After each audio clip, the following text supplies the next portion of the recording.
Welcome back to another video. In this video, I am going to give you guys a full tour and part of the history of my Minecraft server.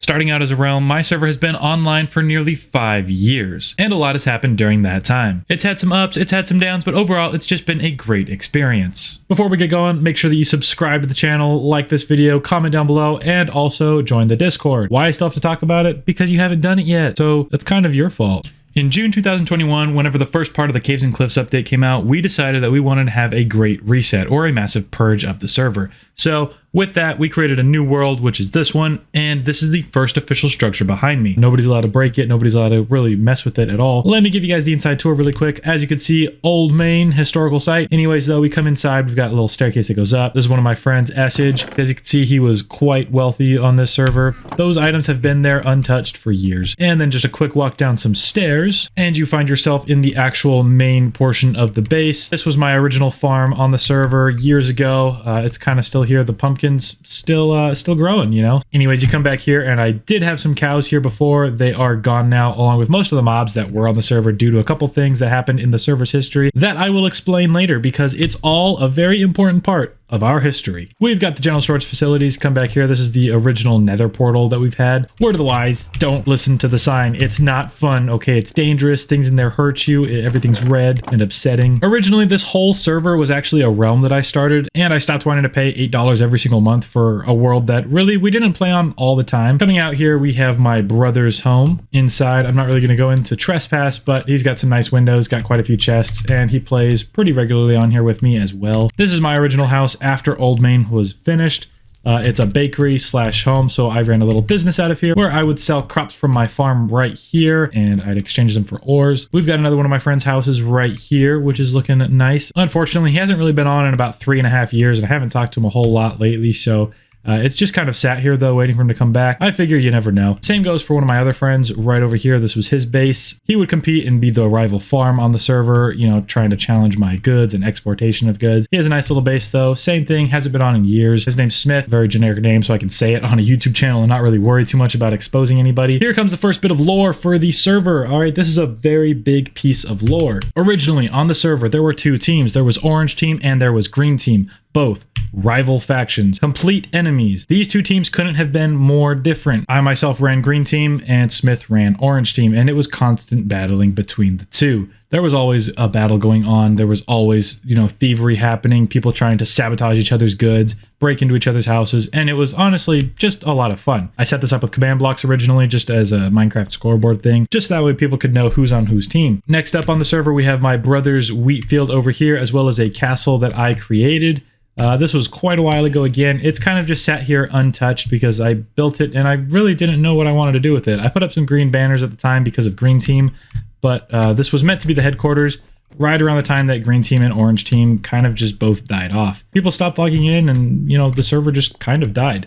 Up here we have my dad's house. It's been relocated a couple of times just with World Edit, but it is the same structure and it hasn't really been changed. Some terraforming still has to happen to make this look good. We try to do most things on survival here, so it's just kind of been put on the back burner. Over here we have my livestock, which consists of cows and sheep and mushrooms. Originally, this was just sheep, and I'm talking a lot of sheep. I had hundreds of sheep. I unfortunately lost them all whenever we moved from realm to server, and then when we switched versions, all of the mobs disappeared, so we kind of had to restart. I haven't really made it a priority either to build back up my livestock account, so it's kind of on me a little bit. And a fun little story about this, my brother for the longest time was building something underneath the barn and I had no idea. And I'll show you guys right now. You come into the barn, you have my skeleton horse. You come upstairs, I've got some old farm gear or some old farming goods that I would keep up here just to keep out of my house. One day, however, I decided, you know what, I'm going to come in here and I'm going to start breaking some hay. And then I found this trap door, and I built this barn and I really didn't remember building any trap doors, even though it had been like a year or two since I had built it at the time. What's underneath the trap door? So very confused and very suspicious, I opened up the trap door and decided to head on down, where I was greeted with a mine track that led off down into who knows what. So me being the curious person that I am, I got a minecart, I went and took a little ride,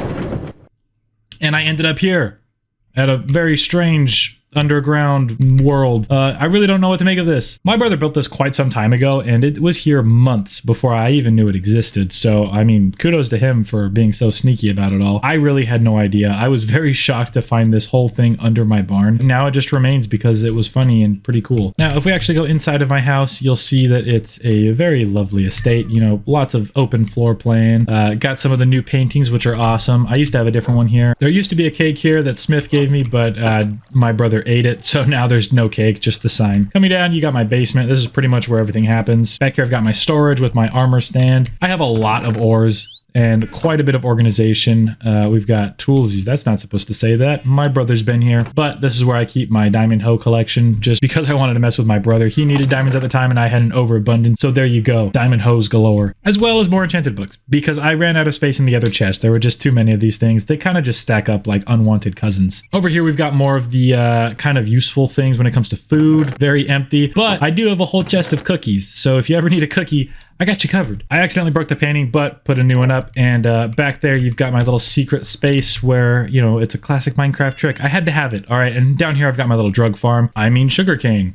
It's just for cookies. Don't do drugs, kids. The reason that this little sugarcane farm is hidden behind the painting is because at the time of Orange versus Green Team, there was no jungle discovered. It was a very long ways away from the base. All right, there was no jungle materials at all. So me having these was actually a huge thing. I traveled 4 hours just to find these things, so I brought them back and I had to keep it a secret. They knew that I had them because of all the cookies that I was giving out, but they didn't know where. So it was kind of the envy of the whole server at the time. Coming back up here, we've got this memorabilia spot for the original time that we killed the dragon. This was killed by myself, my brother, my sister, and my dad. This was about a year after we started the server, so it took some time, but we weren't really rushing anything, and honestly, it was a good time. Fun fact, this boat is actually older than the dock. It's been here for years, and oh look, a little wandering trader out there. This dock is actually one of the more new things on the server. There used to just be a little wooden thing here, and this is my dad's boat that's been here for literally years. Little flyby just to show you guys how the dock is coming along. This is supposed to be a large tower that I've never gotten around to finishing. It's probably been like this for about 7 to 8 months. This dock took a long time to build. I'm really happy with how it came out. This bridge as well.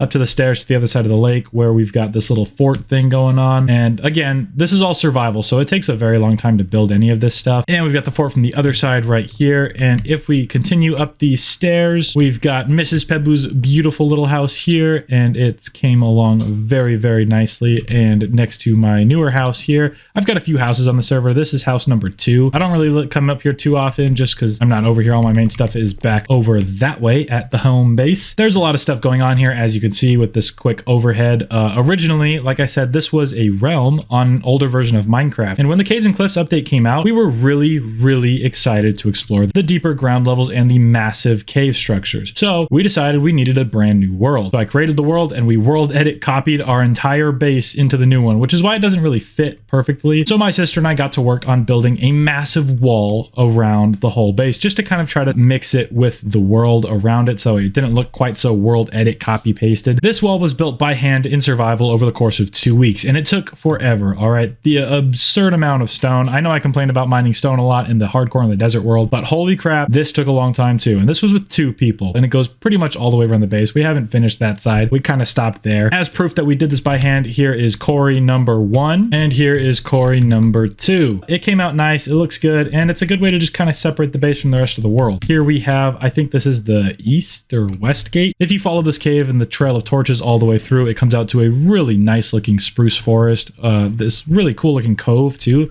It's kind of hidden right up against the ocean. I'm planning on building something here. I'm not quite sure what, but I want another ship here, kind of like the one that my dad built, as well as a lookout tower, maybe like a lighthouse. I just think this is such a cool area, such a beautiful mountain as well, and just this nice forest. It'd be a shame not to do something with this spot. Post in the comments down below if you guys have any ideas what to do here, because I don't really know for sure yet. This is the newest building on the server. This is the town hall. I'm pretty sure all of the villagers, unfortunately, were turned to zombies, if I remember correctly, so they're pretty much all dead. Here, I've also got the world map that I'm trying to expand. I'm trying to do them all in the backlit item frames as well, just so it looks all nice and bright whenever you come in here, so you can clearly see everything. In this back corner over here, we have some of my sister's friends. I don't know them personally, but they have a cool little tree house with an interesting farm design. Here I have the cemetery. This is all of the players on the world that kind of stopped playing. This is everybody who used to play on the server and maybe just doesn't anymore. The server used to be you know, very crowded a lot of the time. There was always somebody on doing something, and more often than not in recent years, it's just kind of become me. Every now and then some people get on for a little bit, and there's that 2-week Minecraft phase again where a server just kind of pops off and comes back to life. It kind of makes it a little bit challenging whenever you're trying to build something for the community, but the community just isn't there anymore. Now, unfortunately though, it's basically just another single player world that I build for myself. I think this is the South Gate. It comes out to a village over here. And this village was also brought down to only 2 members at one point, and my sister and I defended them from a raid. This is the original breeding chamber, okay? This is what brought the village back to life originally, and then we decided to be a little bit more humane and start building some new houses. We also have an overabundance of iron golems on the server. The reason for this is that they all spawn down here as part of the village, like that guy over there. But eventually they kind of get lost up here in the hills. And when they get up to this point, I believe that the village no longer registers them as being part of that village. And so the village in the code sees that there's a need for a new golem and spawns a new one, which consequently then comes up here, gets lost, and the cycle continues. End result, we have like 30 iron golems just hanging around this hill. This server has been running for over 5 years, and this base alone is nearly 4 years old. And most of the players haven't even gotten online in years. So why do I bother to keep it running? It's been such a great thing to have going for so long and to see everything here as it's been for a long time. A lot of things have changed over the years. This place looks nothing like it did originally. Like I said, that tower beneath me right there, that used to be the only structure in the whole world. And now we've got this awesome mega base as well as a village / city out there and castle over there, and people are creating new areas very far away. This place is always expanding, but I think the history is what's keeping it alive. Knowing that the server has a good history appeals to a lot of my friends, and it helps keep them coming online. Unfortunately, like I showed before, most of them don't. The server is basically turned into a single player world for myself. Every now and then I get a few people to come back on, but for the most part though, it's really just me. Honestly, I don't really know exactly what to say about the world. This is something that's just been going on for so long. It's kind of hard to remember playing Minecraft without this world. I think my point in showing you this video is making sure that you realize just how important it is to save what you build. So go back and finish that city that you started in 2014, or go add another house to that castle village that you started back in 2017. The point is, it's never too late to finish, and if you don't start now, you'll never have anything in the end.